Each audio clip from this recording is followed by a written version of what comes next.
What's up, guys? Zach here with Booster Organics, and today we are cleaning. And as you see, it is pretty dirty in the fruiting room. Pretty dirty. So, the first thing first is breaking everything down. You see there's no blocks in here. And one thing I'm actually not going to do again is put those on the racks because, number one, contamination started to grow because of the air not being able to flow properly. Don't know how. I didn't realize this before I did it, but it seemed like a good idea at the time.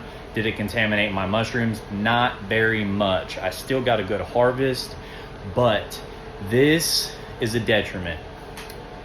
And the FAE, which is fresh air exchange, is not proper flowing with these on your racks. So if you're watching me to learn how to grow mushrooms, or if you even buy mushrooms from me, don't do that, and know that I'm not doing it anymore either.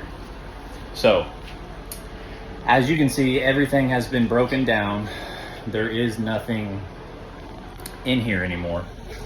Okay, so I'll give you a good wide shot there.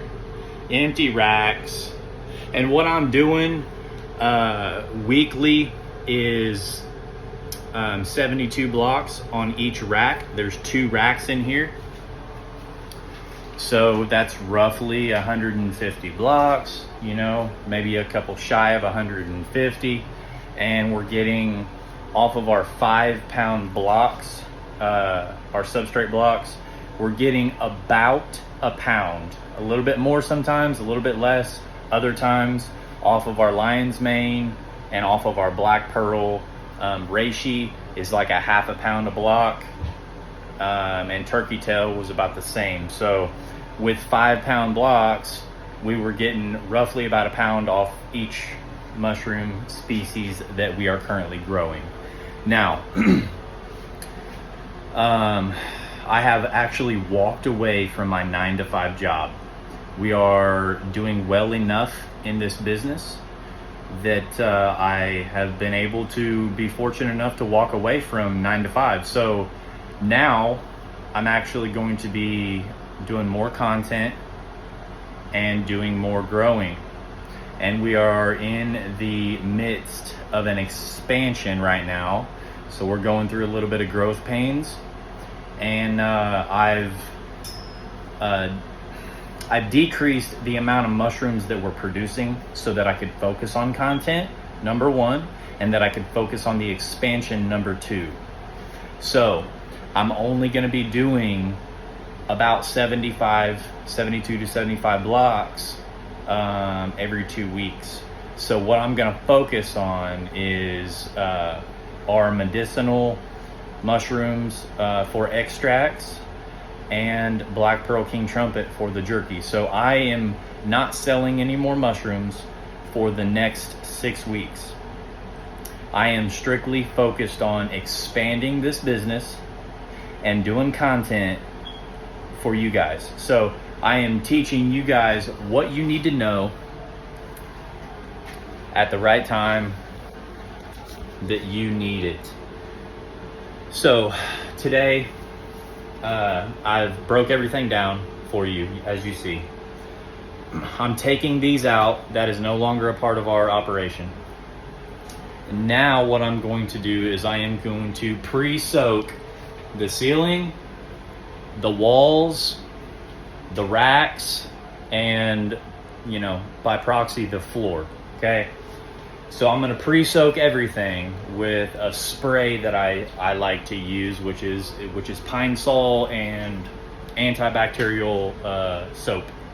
So this is going to set on the surface of everything in here, the racks, ceiling, walls, floor, and I'm going to let it soak for about a half an hour while I walk away and I go clean, which is already soaking, by the way.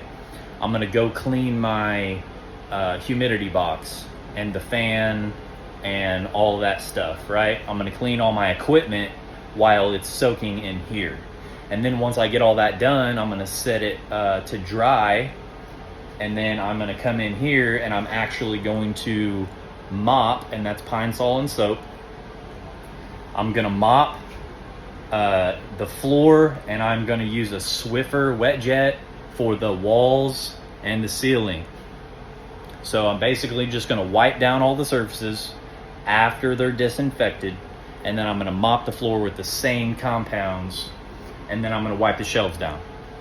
Now this is gonna disinfect and clean and scrub everything in here. And something I like to do after that, just as a preventative measure for the future, is now that everything's disinfected and cleaned, right? I'm going to use a bleach solution, just a 10% bleach to water solution, to spray everything down and just wipe it. I'll use the Swiffer wet jet again, whatever.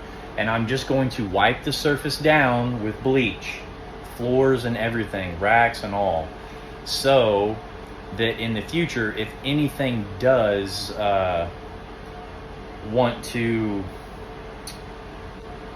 grow as contamination, right? If there's a spore of some sort of mold or bacteria wants to grow at all, it's going to be wet and on bleach. So this is going to prevent it from actually spreading.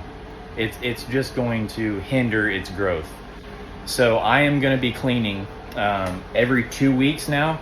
Every fruiting cycle, I am going to deep clean everything, okay? Because I have been experiencing a little contamination, and it's only because I've been neglecting my grow room, my operation. I've been doing everything proper, I just haven't been cleaning as much as I should. So this should be every week or every growth cycle, which is about 10 to 14 days. You should be cleaning your grow room, your clean room as well, your colonization room, which incubation, whatever you want to call that room that you have, you need to be cleaning all 3 of these rooms every single week. Now, if you have mushrooms that are fruiting every 10 to 14 days, do it then in your grow room. But your colonization, incubation room, and your clean room, your lab, you need to clean it every week.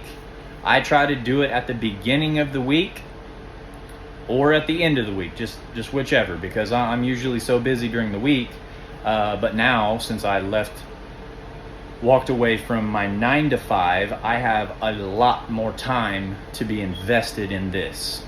So I am taking this business to the next level. We did well enough for me to do what I did this last week and walk away from a clock in, clock out type job. And this being a side gig, to now this is like, I'm either going to crash and burn or I am going to make it big time. Okay? So I need you guys to support the channel. Go ahead and follow us on Instagram. Subscribe to the YouTube channel, boostedorganics.com, to get all of your cultures, all of your fresh mushrooms, all of your tinctures, and your mushroom jerky. I'll talk to you later, guys. Peace.